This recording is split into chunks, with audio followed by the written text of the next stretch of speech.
मुस्ताहब है, रेकमेंडेड है, सुन्नत है। तो हम स्टार्ट करते हैं पहला गुस्ल। हमारे पास या तो साबुन हो या तो बेरी के पत्ते वाला पानी हो।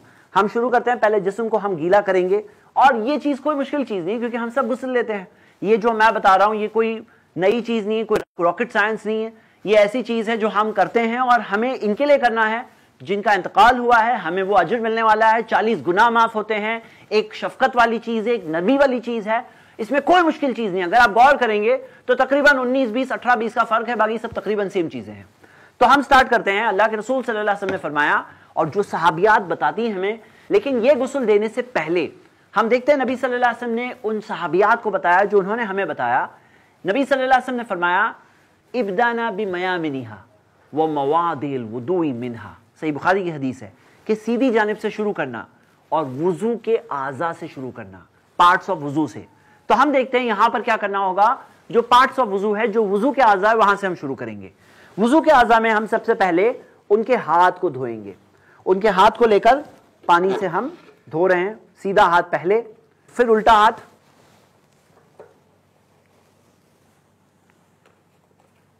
सीधा हाथ, उल्टा हाथ। अब हम जब वुजू करते हैं तो कौन से वुजू के आज़ा को हाथ धोने के बाद हम धोते हैं? हम कुल्ली करते हैं। तो कुल्ली करने में जाहिर सी बात है ये कुल्ली नहीं कर सकते और पानी हमें मुंह में अंदर नहीं डालना है। तो हमें क्या करना है? रुई।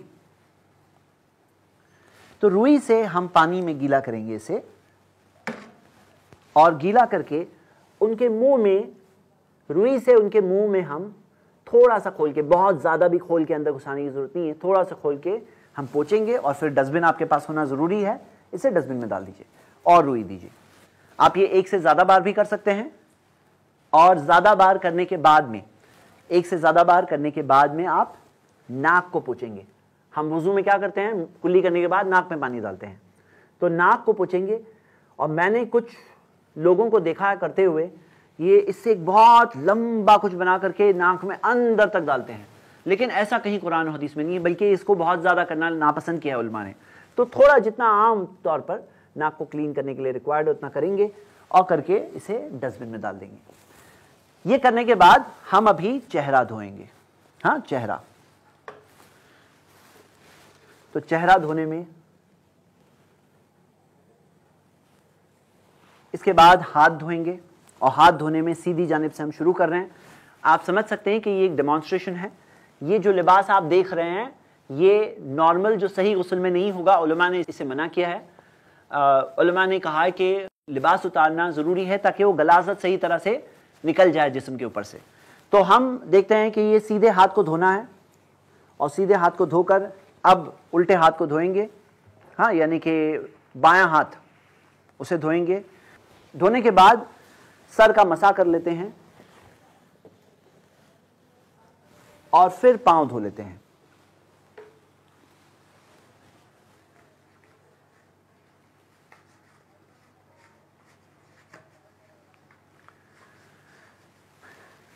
वुजू के आज़ा धोने के बाद हम सर धोते हैं। आमतौर पर नॉर्मली सर धोने के लिए लोग शैम्पू इस्तेमाल करते हैं। क्यों? ताकि बाल का टेक्सचर खराब ना हो।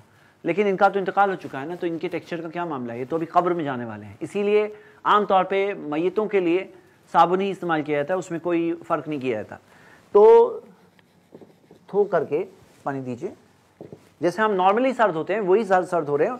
आप पहले गीला करेंगे बालों को, साबुन लगाएंगे और फिर वॉश करेंगे। हाँ, ये सिंपल सा प्रोसीजर है। आप वुजू के आज़ाद हो चुके हैं, आप सर धो चुके हैं। अब हम आगे बढ़ते हैं गुस्ल को आगे बढ़ाने। और जैसा कि आया कि 3 बार धोना हमें मिलता है, तो 3 बार धोने में फर्स्ट टाइम के अंदर हम वो पानी बेरी के पत्तों के साथ जो है उसे इस्तेमाल करेंगे या साबुन को इस्तेमाल करेंगे। तो हम जिस्म को गीला कर लेते हैं, पूरे जिस्म को। अभी तक हमने वुजू के आज़ाद हुए हैं, अब हम पूरे जिस्म को गीला कर लेते हैं। देते आइए। नॉर्मली ये होता है कि एक गुस्ल के लिए तकरीबन 3 बकेट पानी सफिशिएंट होता है नॉर्मली, लेकिन ये भी कोई कुरान और हदीस का रूल नहीं। आपको ऐसा लगता है कम या ज्यादा चाहिए, आपके ऊपर है। अब हम शुरू करते हैं साबुन लगाना। इसमें एक गलती लोग करते हैं, वो गलती आप याद रखिए। गलती ये है कि आधा और आधा मिलाकर कितना होता है? हाफ और हाफ मिलाकर कितना होता है? एक होता है। हाफ और हाफ मिलाकर के 2 नहीं होता है। यानी क्या? हम जब धोते हैं ना, तो हम ये आधा धोएंगे, फिर वो आधा धोएंगे, और उसे लोग 1 और 2 काउंट कर लेते हैं कि ये 1 हो गया वो 2 हो गया, जबकि आधा और आधा मिला करके 1 होता है। तो हम शुरू करते हैं। आप साबुन लगा सकते हैं, जिस्म गीला हो चुका है, आप भी लगा लीजिए वहां से।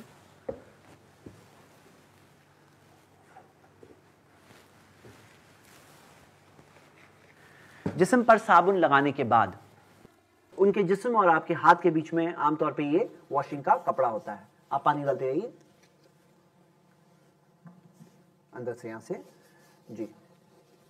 हमने आगे की तरफ धोया सीधी साइड, और सीधी में उनकी राइट साइड। अब थोड़ा सा करवट पे ले लेते हैं इनको, थोड़ा सा करवट पे ले लीजिए ताकि बैक साइड को हम कर लें। अभी ये करवट पे लेते टाइम पर ये ख्याल रखना है कि चादर लंबी हो ताकि उनका सतर जाहिर ना हो।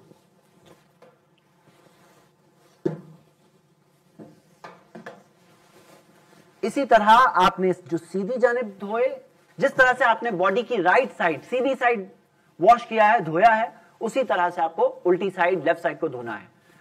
तो हाफ और हाफ मिलाकर के 1 गुस्ल हुआ। दूसरे गुस्ल के अंदर आप चाहते हैं फिर से साबुन लगाएं, लगा लीजिए, कोई ऐसा कोई रूल नहीं है। आप चाहते हैं कि नहीं सीधा पानी का वॉश कर लें और काफी हो गया, कर सकते हैं। और इसके अंदर 2 बार धोने के बाद, मैं धो रहा नहीं हूं क्योंकि आप सब जानते हैं वो तरीका वही है जैसे हम नॉर्मली गुस्ल लेते हैं। अब हम आते हैं तीसरे गुस्ल की तरफ। अगर आपका तीसरा गुस्ल आखिरी गुस्ल है तो उस गुस्ल के अंदर सही बुखारी की हदीस है, अल्लाह के रसूल सल्लल्लाहु अलैहि वसल्लम ने फरमाया वजअलना फिल आखिरती काफूरन, काफूर दीजिए। आखिरी बार में, आखिरी गुस्ल में काफूर डालने नबी सल्लल्लाहु अलैहि वसल्लम ने कहा, और शय मिनल काफूर, या कुछ हिस्सा काफूर का। नॉर्मली ये एक पैकेट जो होता है, ये जो नॉर्मल सेट के अंदर कभी कहीं डब्बी आती है, कभी इस तरह के पाउच आते हैं। पाउच में हमने जो सेट लिया इसमें 2 पाउच आए हैं, ये होता है एक जनाजे के लिए। तो इसके अंदर आपको ये करना है फिल आखिरती, हदीस के अल्फाज क्या है, आखिरी बार में काफूर डालने कहा गया है। इस बारे में उलमा में इख्तलाफ है। बाज़ उलमा ये भी कहते हैं कि नहीं, जिस्म पे काफूर डाल दो डायरेक्टली, लेकिन हदीस के अल्फाज पर हम अगर गौर करते हैं तो हम ये देखते हैं कि फिल आखिरती, आखिरी गुस्ल में जो कहा गया, इसी वजह से जो उलमा ये कहते हैं कि पानी के अंदर ही काफूर डालना है, वो ज्यादा मजबूत बात है। अच्छा, ये काफूर के ताल्लुक से ये जो आपके पास होगा, इसे आप थोड़ा सा प्रेशर लगाएंगे, दबाएंगे, तो आप देख रहे हैं ये बिल्कुल भूसा हो जाता है। आप इसे पानी में डाल दीजिए। मैं थोड़ा ऊपर से डाल रहा हूं ताकि आपको दिखाई दे, लेकिन इतना ऊपर से डालने की जरूरत नहीं, आप नीचे जाके भी कर सकते हैं। तो मतलब इसे बिल्कुल भूसा बना करके पानी में डाल दीजिए। एक बात मैं बता दूं, जैसे पानी में जब नमक डाला जाता है तो नमक जिस तरह से घुल जाता है उस तरह से काफूर घुलता नहीं है, उसके ग्रैन्यूल्स जैसे बाकी रहते हैं। इसी वजह से जब आप पानी दोगे, हमने ये समझ लीजिए कि पूरा डाल दिया, समझ लीजिए कि पूरा डाल दिया। अब आप जो पानी देंगे तो पानी देने में ये आपको ख्याल रखना है कि नीचे से थोड़ा सा अच्छे से दीजिए ताकि काफूर साथ में आए। हाँ, और वो काफूर जो आया है, अब मैं जब इनके जिस्म पर डालूंगा तो वो काफूर उनके जिस्म पर जाकर बाकी रहेगा, और यही तरीका है। यानी ये पानी के साथ मिक्स होके नहीं जाता, बल्कि ये एक तरह से जिस्म पर बाकी रहता है और उसे रहने देना चाहिए। मतलब काफूर के जो वो ग्रैन्यूल्स है वो जिस्म पर दिखाई देंगे, और वो दिखाई दे, उसमें कोई ऐब की बात नहीं, कोई डिफेक्ट की बात नहीं, कोई गलत बात नहीं। तो ये आखिरी बार में ये काफूर जब हम पानी डालते हैं तो पानी के साथ में आएगा और जिस्म पर बाकी रहेगा, और उसमें कोई हर्ज नहीं है। तो पानी ये दे रहे हैं और आप ये आखिरी बार में डाल रहे हैं। हम फिर से आगे पीछे जिस तरह से करना है, करवट पे लेकर, और मैं राइट करवट बता रहा हूं, फिर उसके बाद लेफ्ट करवट पे लेकर, हाँ, पूरी तरह से जिस्म का कोई हिस्सा सूखा ना रहे। यहां तक आके उलमा ने बताया कि मान लीजिए कि किसी के पांव पे प्लास्टर है, हाथ में प्लास्टर है, तो प्लास्टर काटना लाजिम है, क्योंकि जिस्म पर पानी जाना चाहिए, हर हिस्सा गीला होना चाहिए बराबर से। यहां तक आके कुछ बहनें हैं जो नेल पॉलिश वगैरह अगर इस्तेमाल करती हैं, जो होना नहीं चाहिए, या कुछ महदूद से दिन होते हैं जब वो शायद इस्तेमाल कर सकती हैं, तो वो नेल पॉलिश से भी पानी जिस्म तक नहीं पहुंचता, तो वो नेल पॉलिश भी निकालना जरूरी होता है ताकि पानी पहुंचे जिस्म तक। तो पूरा जिस्म 3 बार हम धो चुके हैं। फिर अगर जरूरत लगी कि 2 बार और धोना है तो धो सकते हैं, लेकिन आखिरी बार में काफूर डालना होता है। अब हमारा गुस्ल तो ऐसे पूरा हुआ, लेकिन इससे पहले कि हम आगे बढ़ें, अब हम जिस्म को पोंछेंगे। और मैं आपसे कुछ पूछ रहा हूं, ये चादर गीली है, सूखी? गीली है। तो ये चादर, जैसे कि मैंने आपको शुरू में कहा था, भले ही मैंने यहां रखा है, नॉर्मली यहां नहीं रखा जाता है, ये कोई दूसरे टेबल वगैरह पर रखा जाता है। तो हम ऐसा करेंगे, ये चादर जो सूखी चादर है, इसे ऊपर से डालेंगे और उस गीली चादर को निकालेंगे नीचे से। आप पहले थोड़ा सा जिस्म पोंछ सकते हैं, थोड़ा सा जिस्म को ड्राई कर सकते हैं, जितना हो लेकिन चादर तो गीली है, तो ज्यादा बेहतर आप पोंछ पाएंगे सूखी चादर डालने के बाद। फिर एक बार हमें ख्याल रखना है कि हम उनके सतर को जाहिर होने ना दें। मैं बार बार ये बात पर बहुत एम्फसाइज कर रहा हूं क्योंकि इस बारे में कई लोगों में बेहतियाती दिखी जाती है। तो ये हमने ऊपर से वो चादर डाले और ये गीली चादर हमने यहां निकाल लिए। अब इस चादर का और कोई इस्तेमाल नहीं है और हमारा गुस्ल तो ऐसे पूरा हो चुका है। अब हम ड्राइंग के स्टेज पर आ रहे हैं। इस स्टेज में पहले हम सुखाएंगे जिस्म को। पोंछते टाइम पर यह बात का ख्याल रखें कि बहुत ज्यादा रफ तरीके से रब ना करें। और दूसरी चीज हम ये करेंगे, सुखाइए, दूसरी चीज हम ये करेंगे कि औरतों के लिए खुसूसी तौर पर, मर्दों के लिए नहीं, औरतों के लिए उनके बालों की कंघी की जाती है। मशतनहा, वो सहाबियात ने कहा मशतनहा, हमने कंघी की, सही मुस्लिम की हदीस है। सलासता कुरून, हमने 3 चोटियां बनाई। जैसे हम देखते हैं कई स्कूल्स में यूनिफॉर्म होता है 2 चोटियां होती है, लेकिन जनाजे का औरतों के लिए यूनिफॉर्म यह है कि 3 चोटियां होती है, 2 जानिब से और एक बीच के बालों से 3 चोटियां बनाई जाती है। इस बारे में इख्तिलाफ है। कुछ बाज़ उलमा कहते हैं कि आगे डालना चाहिए, सीने पे डालना चाहिए, और बाज़ उलमा कहते हैं पीछे डालना चाहिए। अगर आप हदीस देखें तो सही बुखारी में वाज़ेह हदीस है, वअल्क़ैनहा खल्फ़हा, कि हमने उन बालों को पीछे डाला, उन चोटियों को पीछे डाला। तो वो 3 चोटियां बनाने के बाद पीछे डाली जाती है। ये एक चीज फर्क है औरतों के गुस्ल और मर्दों के गुस्ल में। यहां पर हमारा गुस्ल पूरा हो चुका है। मैं आपको चंद खुसूसी मसाइल बताना चाहता हूं और चंद गलतियां बताना चाहता हूं। खुसूसी मसाइल में एक बात आपको बता दूं, कभी कोई ऐसा केस हो सकता है जहां पर जिस्म इस हाल में है कि धो नहीं सकते। देखिए, एक चीज होता है धोना, मैं आपको बता रहा हूं, एक चीज होता है कि जैसा हमने किया धोना, एक चीज होता है पानी डालना। कभी कभार जिस्म हो, जैसे एक्सीडेंट केस है, बर्न इंजरीज का केस है, जिसके अंदर गुस्ल नहीं दे सकते, तो सिर्फ पानी डालते हैं। और कभी अगर केस ऐसा हो कि पानी डालने में भी डर है कि बॉडी जैसे कि डिसइंटीग्रेट हो जाएगी, बॉडी जैसे कि अलग हो जाएगी, तो उस सिचुएशन के अंदर तयम्मुम किया जाता है। तयम्मुम कैसे करते हैं? बिस्मिल्लाह, और हाथ को मिट्टी पर मारा जाता है। मार करके सीधा हाथ आप पोंछ रहे हो, उल्टा हाथ हल्के से जितना हो सकता है, और फिर चेहरे को पोंछ लो, हो गया, पूरा गुस्ल का काम हो गया। तो तयम्मुम कब किया जाता है? जब गुस्ल नहीं दिया जा सकता, उन हालात के लिए तयम्मुम है। दूसरा मसला, कभी कभार ऐसा होता है कि किसी का इंतकाल, और मैं आपसे सवाल पूछ रहा हूं, कभी अगर किसी का हो कि कोई गुस्ल लेते हुए ही मरा है, मतलब वो गुस्ल ही ले रहे थे जब इंतकाल हुआ, तो गुस्ल दिया जाएगा? नहीं दिया जाएगा? तो भी गुस्ल दिया जाएगा। क्यों? क्योंकि ये गुस्ल सिर्फ सफाई के लिए नहीं है, सफाई है लेकिन ये इबादत है। तो कोई अगर डूब के भी मरा है, स्विमिंग पूल में मरा है, शावर में मरा है, या कहीं पे भी इंतकाल हुआ जहां गीला ही हुआ था, तो भी गुस्ल दिया जाएगा। मजीद तीसरा मसला, कभी ऐसा होता है कि कोई एक पार्ट ऑफ द बॉडी खाली मिलता है, मतलब कोई ड्राउनिंग केस है, एक्सीडेंट केस है, जिसमें मुझे पता है ये बातें सुनना कई लोगों के लिए मुश्किल होता है, लेकिन ये हकीकतें हैं जिंदगी की, और हम सबको थोड़ा मजबूत होना चाहिए इन चीजों में। कभी ऐसा हो कि मान लीजिए सिर्फ एक हाथ मिला है, तो सिर्फ एक हाथ को गुस्ल दिया जाएगा, मतलब वो गुस्ल बस उतने के लिए। अगला मसला, क्या गुस्ल के अंदर शौहर बीवी को और बीवी शौहर को गुस्ल दे सकते हैं?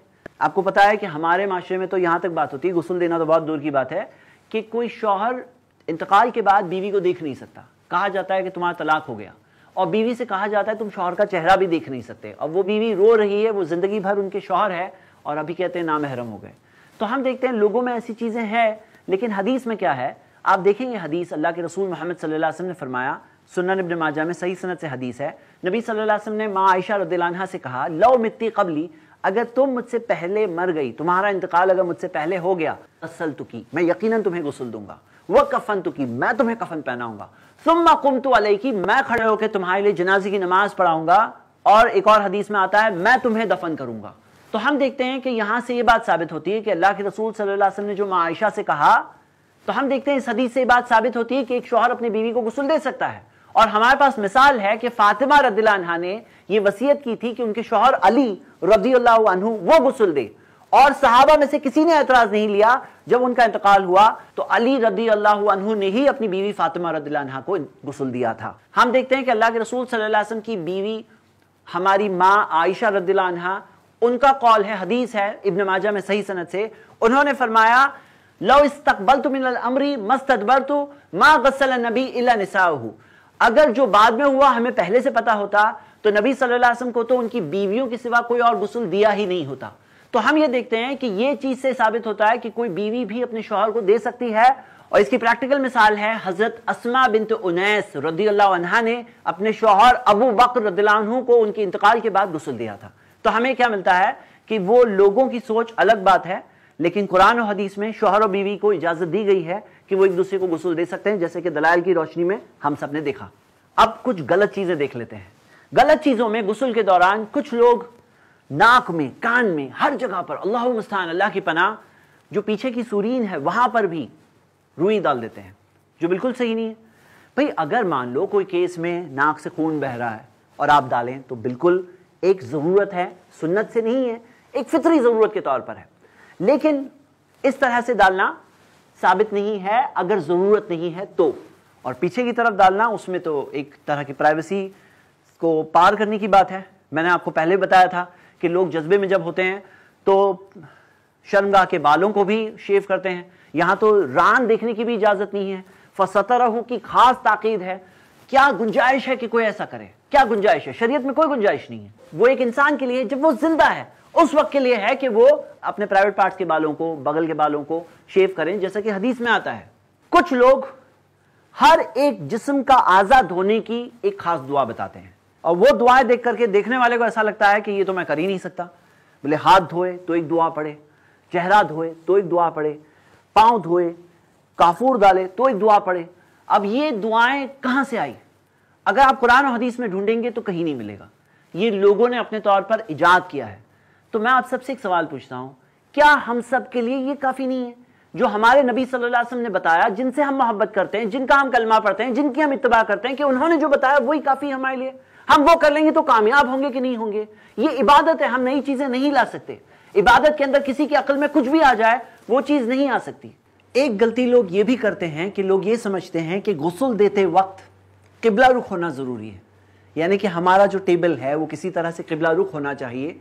ऐसा भी कहीं कुरान और हदीस में नहीं मिलता। कुछ लोग एक और गलती करते हैं, वो ये कि पानी बहुत ही फोर्स के साथ, पानी बहुत ही, मैंने देखा बिल्कुल फोर्स के साथ मारते हैं, फोर्स के साथ। ये क्या है भाई? थोड़ा नरमी करो।